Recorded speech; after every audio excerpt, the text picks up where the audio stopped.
Seminar ba ni? Mag-English ko ha? Mag-English ko. Makasabot raw sa nila. Sa Shopee. Okay. Sige go. Okay. Very inspiring. Inspire namin. Oh, inspiring. Silence. Mahilat na ba? So I don't think I'm qualified not to give an inspirational message, but what I will do in this talk is I will share the things that I have conquered and realized in myself, and I hope that you will learn from the lessons that I've got in my 22 years of experience. So there are 4 lessons that I think will guide us all to a life that we all want. The first lesson is find your why. My life started to change 360 when I started finding my why.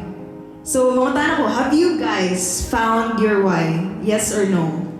Ikaw, Kit? Yes or no, Ra? Yes. Ikaw, Ton? Yes.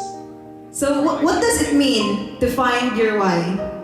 Your why is what makes you jump out of bed early in the morning, what drives you, what keeps you happy, or in short, your purpose. So I will tell you my own story. How did I find my why and when? Di ba when we were young, we just follow what our parents tell us. I cannot forget that my parents' instruction were just study hard, excel in school, kaya importante na po sa trabaho, and so did I. When senior high school came, it was time for us to choose a path, even though we were not ready. At that time, I don't know what I want, but my parents wanted me to be a doctor, and so did I. So, can you see the pattern? If I ask my past self, why did you study hard? Or like, why did you want to become a doctor? If I would answer myself back then, like honestly, it would be because I wanted to fulfill my parents' expectations of me. It was only in college that I started to realize that I'm not happy with what I'm doing. I began asking the reasons of why I do what I do. Like, for example, why am I studying so hard? Or why do I want to achieve the Latin honors? Or why do I want to become a doctor? All of these whys led me to the most harsh truth that I am doing this to impress other people, especially my parents. So I began reflecting, if I'm all alone in this world and there was nobody to impress, what would I do? I cannot answer this question back then, but what I know is this question is the same with asking myself, what is my passion? So the why started in 2019, and I actually forgot about the questions for a while until one incident broke me, changed me, and molded me. I think you all know what happened in 2020. The family problem followed by the breakup. My anger at that time led me to focus on myself alone.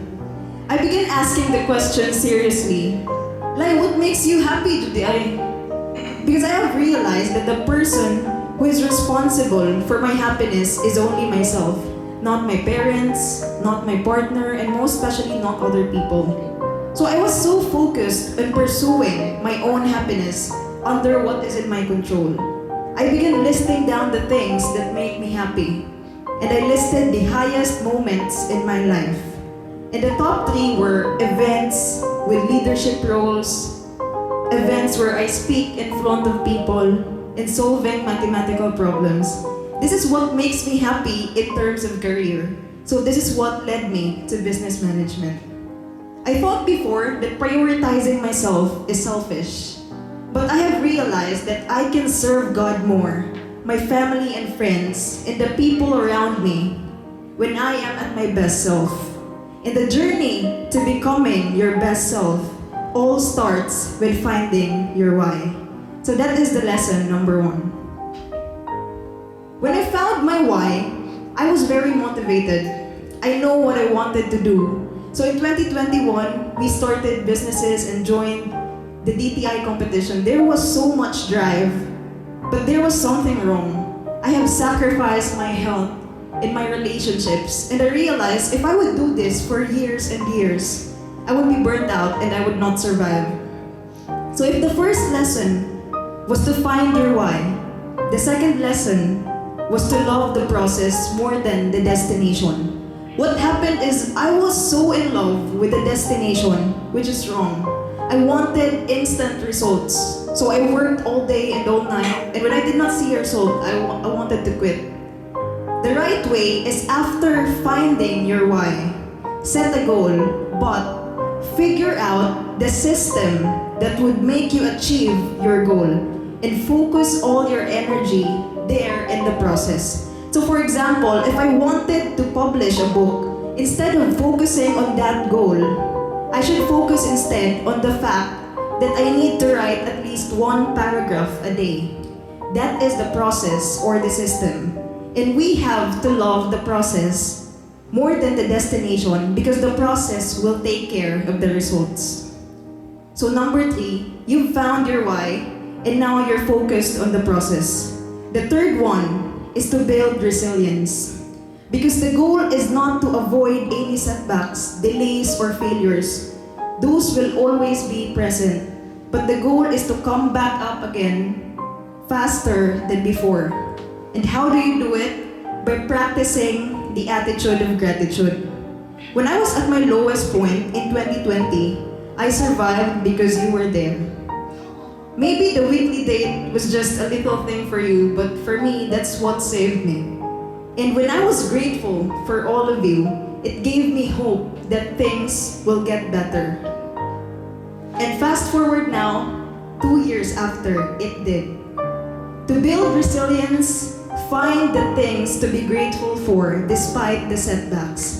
And anchor your hope onto that because things always do get better. And lastly, the most important thing for me personally is to believe in yourself. This is the thing where I can say that I have really conquered in myself. Before, when we were elementary, I cannot even raise my hands. So who would have thought that a shy kid back then would love to speak in front of the public now? I think I have reached the point of self-belief where I am not afraid of failing and of what other people will say. I am living my life in my own terms and have never been so free. The reason why we are afraid to take risks is because we don't believe in ourselves enough. My parents wanted me to be a doctor, but I wanted to be something else. If I did not believe in myself enough, the voice in my head would say to me, "Pag doktor lagi lang, hindi na mo kaya." We are so afraid to make our own path because we are afraid to fail. But why? Simply because we are afraid of what other people may say. Ingon bitaw ko, awala. So remember this, confidence is actually more related to failure than success. The more we become comfortable with failing, the more we are confident. So have you ever asked yourself, what does 24 think of you if you get delayed, or if you fail the board exam, if you fail a subject, or if you fail in life in general? Have you ever thought that even if you thought you failed in the real world, for 24, Jib, you're still the greatest cook. The pride, you're still an incredible woman who's capable of a lot of things. Kent, your humility and integrity are still the standard. And Kit, you're still the life of the party who can make all of us laugh. And Chas, you're still a dancer whose kindness since before has always been admirable.